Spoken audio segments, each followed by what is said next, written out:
আব্দুল কাদের জিলানী রহমতুল্লাহ আলাইহি তিনি একদিন একটা রাস্তা দিয়ে যাচ্ছেন, তো কয়েকজন ব্যক্তি রাজার প্রহরীরা রাজার জন্য মটকা করে, অর্থাৎ মাটির হাঁড়ির ভিতরে শরাব ভরে রাজ দরবারে নিয়ে যাচ্ছে।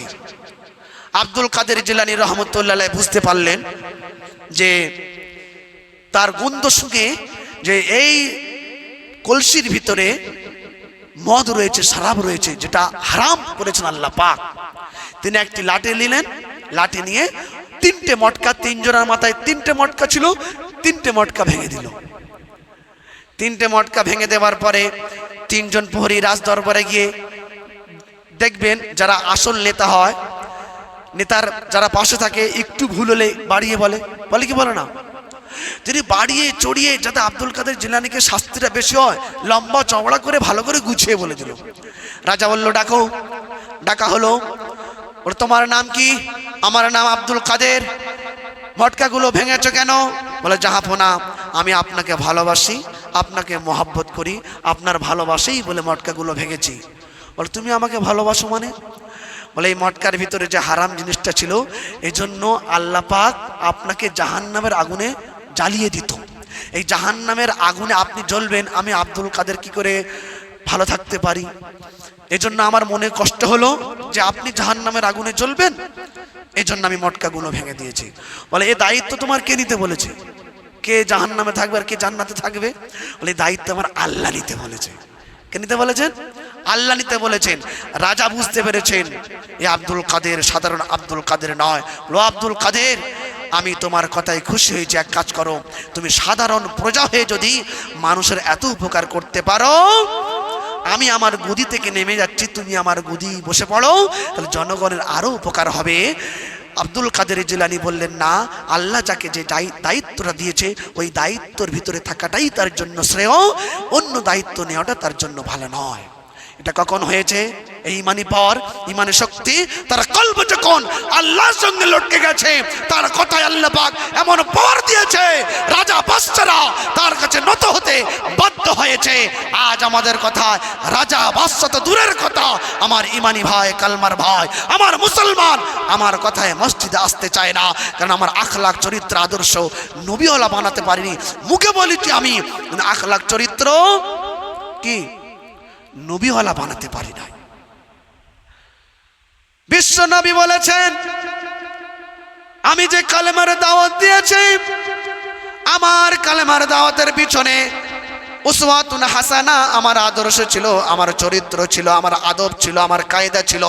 আমার আদর্শ দেখে, আমার কায়দা দেখে, আমার আদব দেখে লাখে লাখে উদখুলু হাফিজ সালাম, ও মুসলমানেরা আমার হাতে হাতে রেখে কালেমা পড়ে মুসলমান হয়েছেন। আদর্শ আখলাক দেখে আব্দুল কাদের জিলানী রহমতুল্লাহ আলাইহি তিনি এই মাসে এসেছিলেন, এই জন্য তার জীবনী আলোচনা করছি।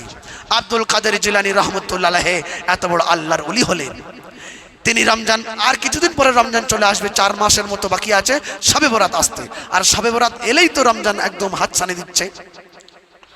আব্দুল কাদের জিলানী রহমতুল্লাহ আলাইহি রমজান মাসে নিজের হুজরা মোবারকে বসে আছেন, খাদিমরা বসে আছেন। তো একজন এসে বলল, হুজুর আজ আমি ইফতারের আপনাকে দাওয়াত দিচ্ছি। উনি কবুল করলেন। এইরকম একের পর এক এসে ওনাকে দাওয়াত দিচ্ছেন, প্রত্যেকের ইফতারকে কবুল করেছেন। খাদেম গুনে গুনে বলছেন, হুজুর আপনি তো 71 জন মানুষ আপনাকে দাওয়াত দিয়েছেন। কতজন? আপনি 71 জন মানুষের দাওয়াতকে কবুল করলেন। আর ঈমানওয়ালার জবান তো সাচ্চা হয়, ধোকা হয় না। আপনি 71 জন মানুষের দাওয়াত কবুল করেছেন, যাবেন কি করে? তো খাদেম আশায় বসে আছে। যাই হোক, প্রতিদিন তো ভালো আর হয় না, ওই যে কোনো প্রকারে একটা খেজুর আর পানি দিয়ে ইফতার সারতে হয়। আজ 71 জন দাওয়াত দিয়েছে, একজনের দাওয়াত কবুল করলে পেট ভরে যাবে। তে খাদেম লিস্টি খুঁজে খুঁজে বলছে, হুজুর এই 6 নম্বরে যেটা আছে, চলুন এর দাওয়াতটা কবুল করি। উনি একটু বড় লোক মতো ভালো মন্দ দেবে, বুঝতে পারছেন না? তা আব্দুল কাদের জিলানী বলছেন, আরে বসো না তুমি, 6 নম্বর তোমার কে বলতো, তুমি বসো। তো খাদেমকে যখন ধমক দিয়েছেন, খাদেম আর উপরে কথা বলতে পারে না। আব্দুল কাদের জিলানী এত বড় আল্লাহর ওলি, তো উনি ইফতারের রক্ত শুরু হলো, তো নিজের হুজরা মোবারকে যে খেজুরার পানি ছিল ওটাই দিয়ে ইফতার শুরু, মানে ইফতার শুরু করলো, ওটাই ইফতার তার জন্য হয়ে গেল। খাদেম চিন্তা করে সর্বনাশ, ৭১ জন মানুষ দাওয়াত দিয়েছেন, প্রত্যেকের দাওয়াত কবুল করেছেন, একজনেরও বাড়িতে গেলেন না, তার ইফতার খেলেন না, নামাজের পরে হবেটা কি? মাগরিবের নামাজ হয়ে গেল, উনি তারাবি পড়াতেন, তারাবির নামাজ পড়িয়ে জিকিরের মজলিস করতেন। কিসের মজলিস?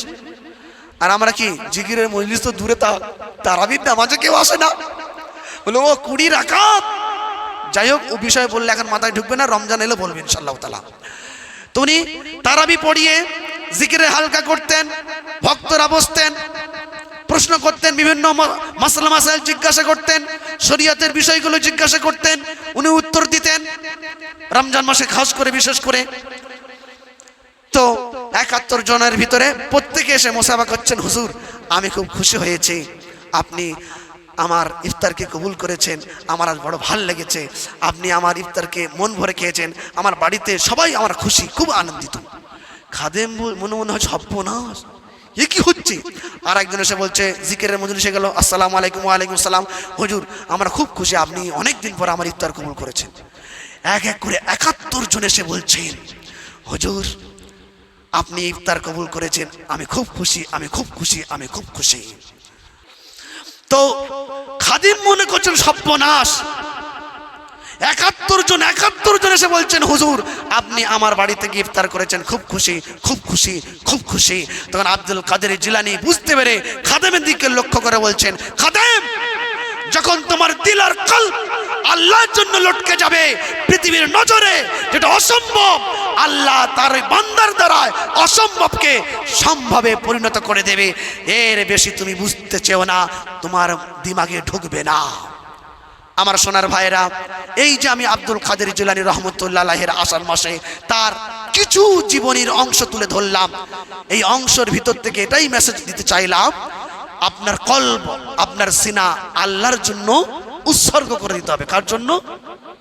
তখন দুনিয়া আপনার কদমের নিচে, আপনার পায়ের নিচে চলে আসবে। আমি গত জুম্মায় বলেছিলাম, আপনার কদমের নিচে, পায়ের নিচে চলে আসবে, দুনিয়া আপনাকে চুমু খাবে, আপনি দুনিয়াকে চুমু খাবেন, এটা হবে না। এটা কি হবে না? এজন্য আমাদের দিল, আমাদের সিনা, আমাদের কলব আল্লাহর জন্য লুটকে দিতে হবে, আল্লাহর সাথে জুড়ে দিতে হবে। আল্লাহর সঙ্গে জুড়তে গেলে কি করতে হবে? আল্লাহর হুকুম, নবীর তরিকাকে আমাদের জিন্দেগিতে আনতে হবে। আমাদের জিন্দেগিতে যখন আল্লাহর হুকুম আর নবীর তরিকা 100% আমাদের কলবের ভিতরে ঢুকিয়ে ফেলবো, আমরা সোনায় সোহাগা হয়ে যাব। আল্লাহ পাক আমাদের প্রত্যেককে জান্নাতি হিসাবে সিলেক্ট করে দেবেন। আমরা সেই আশা এবং ভরসা নিয়ে আল্লাহ পাকের হুকুম এবং নবীর তরিকা আমাদের জিন্দেগিতে 100% আনবো। বলি ইনশাআল্লাহ আনবো, বলি ইনশাআল্লাহ আনবো। আমাদের জিন্দেগিতে আল্লাহর হুকুম, নবীর তরিকাকে আনতে গেলে সর্বপ্রথম ঈমানের পরে আমার জিন্দেগিতে 5 ওয়াক্ত নামাজ নিয়ে আসতে হবে। কি বললাম? 5 ওয়াক্ত নামাজ। ইনশাআল্লাহ 5 ওয়াক্ত নামাজ পড়বো, জলে জঙ্গলে পাহাড়ে পর্বতে যেখানে থাকি না কেন, আমি সর্বহালতে সর্ব পরিস্থিতির ভিতরে যেখানে থাকি না কেন আল্লাহর হুকুম পালন করেই তবে আমি কাজ শুরু করব। ইনশাআল্লাহ করব। আল্লাহ পাক রব্বুল আলামিন সকলকে শোনার থেকে বলার থেকে আমল করার তৌফিক দান করুক। আমিন। ওয়া আখিরু দাওয়ানা আনিল হামদুলিল্লাহি রাব্বিল আলামিন।